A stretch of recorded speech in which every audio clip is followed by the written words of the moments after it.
There is something about this TV I just can't put my finger on.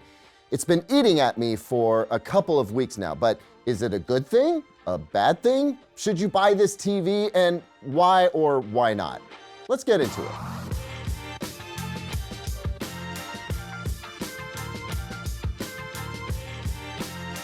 Welcome back, everyone. I'm Caleb Dennison, and considering it's no secret to anyone who watches this channel regularly that I've been extremely excited to review the Panasonic Z95A OLED TV, it might surprise you to learn that this has been a really frustrating process for me.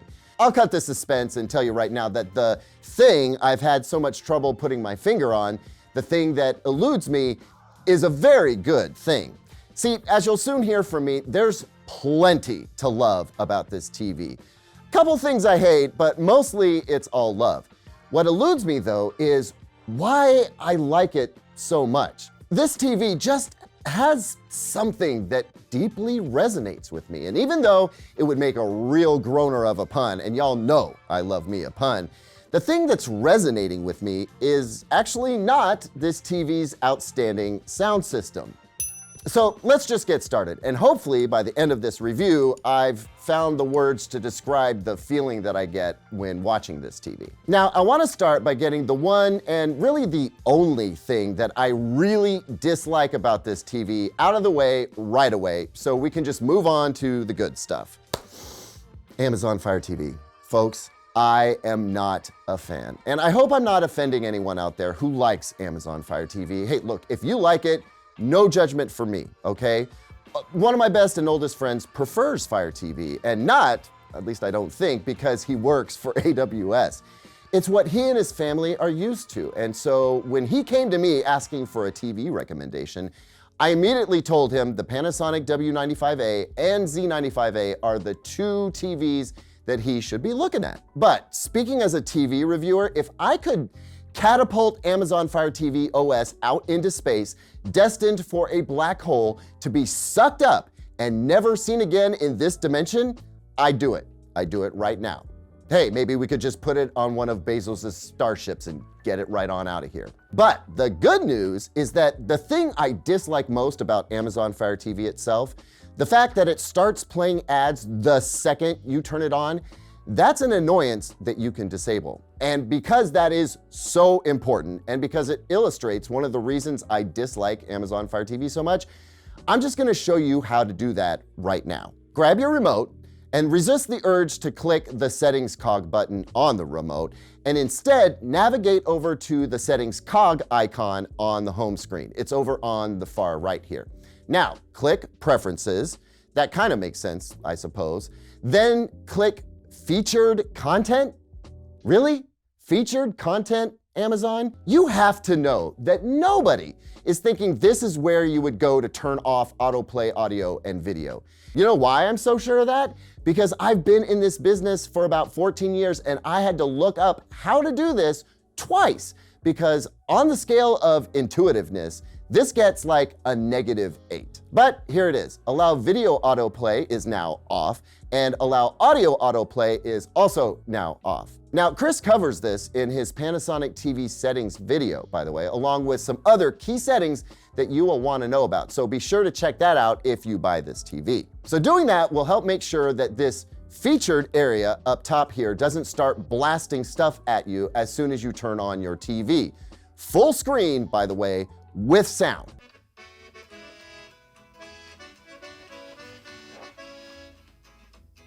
I mean, one of the best things about smart TVs was supposed to be getting to watch what we want to watch when we want to watch it. And I get that Amazon wants to make money, but this is just not acceptable. And because I dislike Amazon Fire TV so much, I want to share with anyone else who feels as I do how to work right around it. So you want to buy an Apple TV, a Google streaming box, or a Roku device.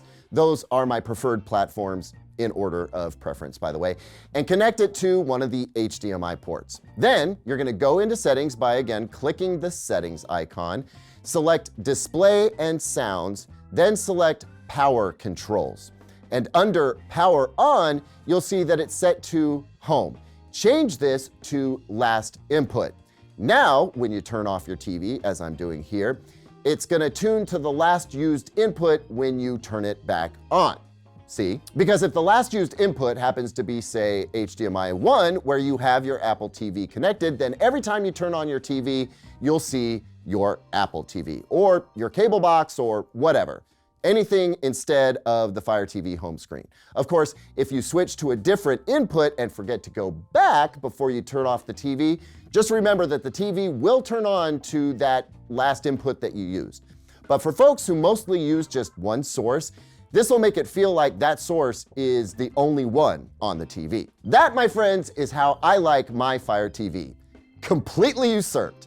Now, again, if you like Fire TV, great news, because just about everything else I have to say about this TV is going to be overwhelmingly positive. And that trend of positivity has to start with this TV's sound quality.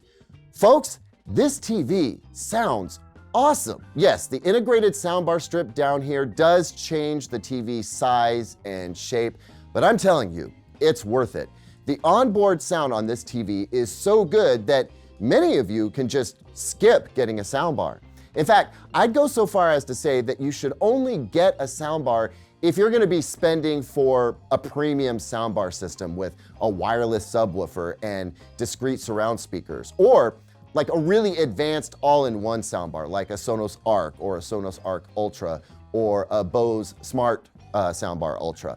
Otherwise, the soundbar that you might get is not likely to be so significantly better than what's already built into the TV that it's worth spending the money. Now, not only does this TV have full, rich sound with great fidelity, the dialogue clarity at all volumes, including when the TV is turned down low, is excellent, and that's without any of the TV's dialogue enhancement features turned on.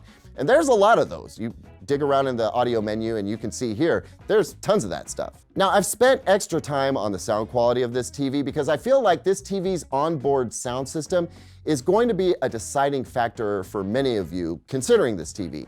So now you know, yes, it is great. I even caught myself thinking that there was sound coming from the back of the room, and that's while I was laid down on this couch with my head down here.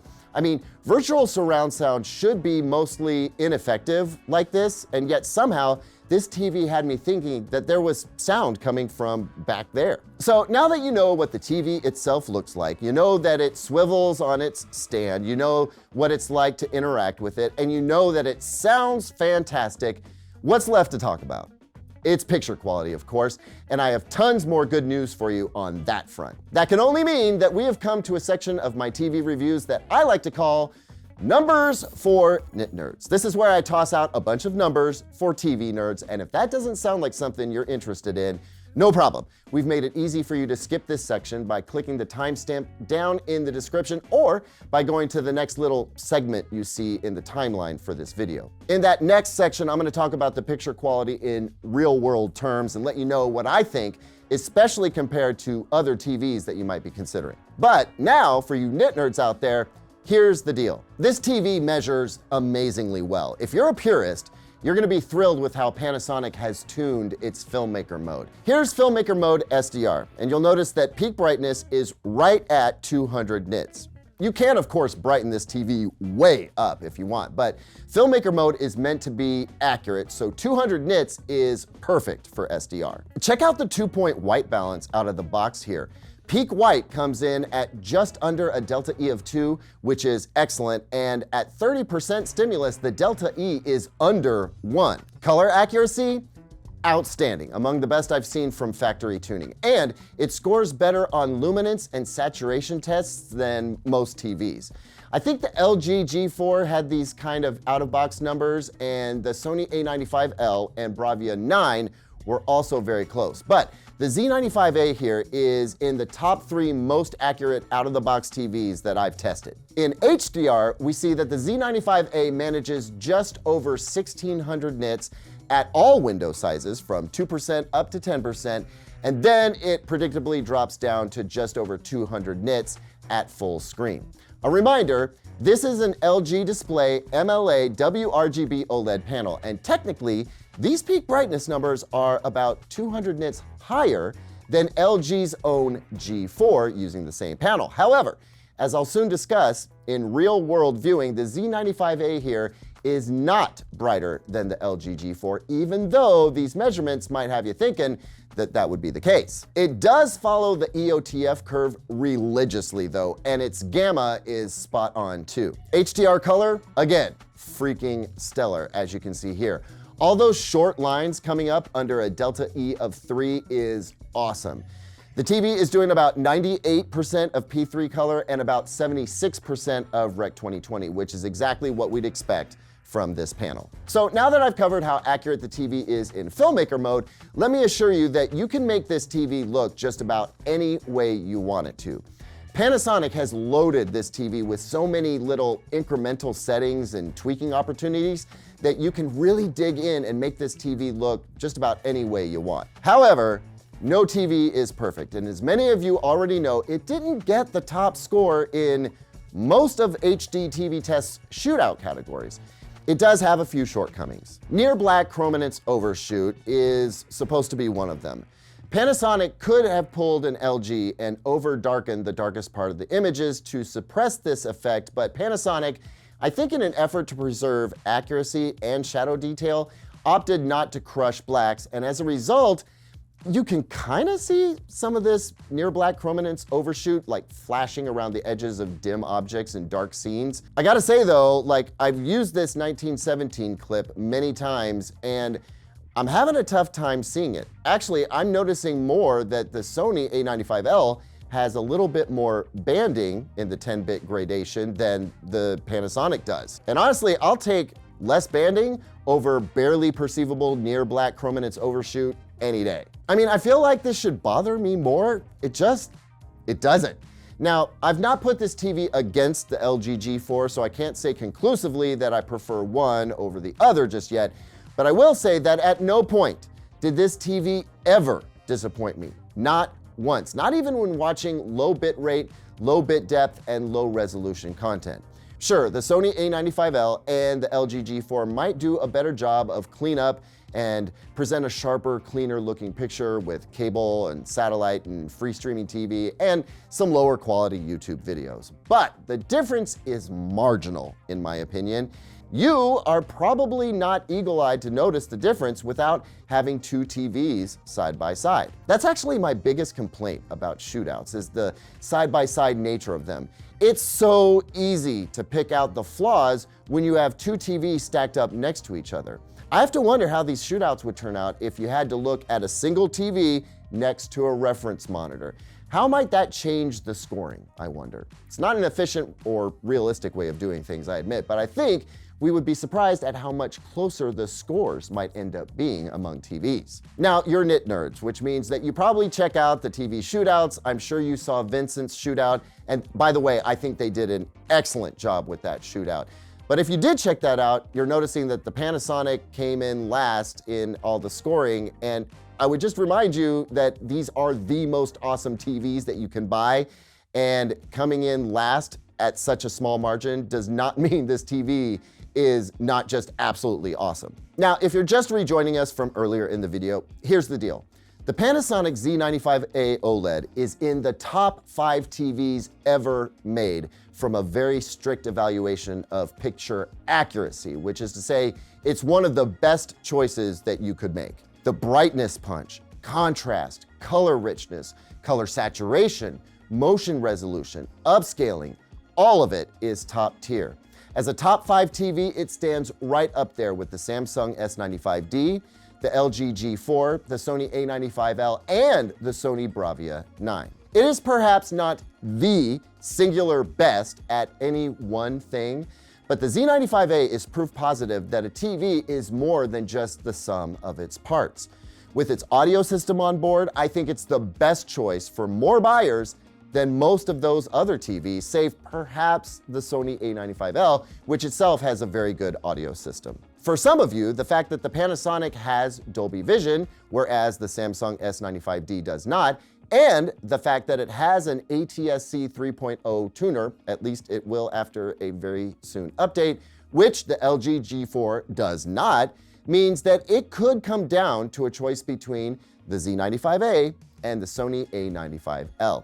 And considering the 65-inch Z95A is about $700 less than the Sony A95L, well, that might just make the decision for you. Unfortunately though, you can only get the Z95A here in two sizes, 55 and 65 inches. So if you want a larger OLED TV, well, you'll have to go to one of those other models. Now, at this point, you may already be pretty close to knowing whether the Z95A is right for you. Top-tier OLED performance with great sound at a relatively attractive price might just have you sold already. But if you need any more convincing, allow me to add this. I very personally think this TV is really something special. There is something just so approachable and comfortable and effortless about this TV's picture. That's the thing that I've been having a tough time putting my finger on, the thing for which I've had trouble finding the words. I guess that's about the best that I can do. I think if you get this TV, you might start to understand yourself. It's just got something that I like. It's Panasonic. And again, the sound quality, especially at low volumes, that carries a lot of weight with me too. I guess if I had to choose a 65-inch TV to buy for myself right now, it would be between the LG G4, the Sony A95L, and the Panasonic Z95A. And I'd lose sleep over the decision. I don't know if I could bring myself to spend $700 more for the A95L, even though I love that TV so much. The way it does color, especially reds, is just super special. But, and this is maybe a hot take, I do think that I would take the Z95A over the LG G4 just because it sounds so much better, even though by all accounts, the LG G4 is a slightly superior TV. I know what I need and I know what I like, and the Z95A kind of does it for me in a special way. I might end up having to flip a coin, honestly, but the fact that this TV is in my top 3 picks for a personal TV should really tell you something. And the fact that right now, it's kind of winning in my head, I think that should tell you a lot too. Bottom line though, do not sleep on this TV. It's one of the best I've ever reviewed, and you would be proud and thrilled to own it, I promise. Thanks so much for watching, everyone. I hope you enjoyed this review. I did a little something different with it. If there's something else you want to know about this TV, let me know down in the comments, and I'll do my best to answer, at least in the first hour or two of this video being out. Don't forget to like, subscribe, share this video with a friend that you think might need to see it, especially if they're into Amazon Fire TV. I'll see you on the next one, and until then, here's 2 other videos I think you might like.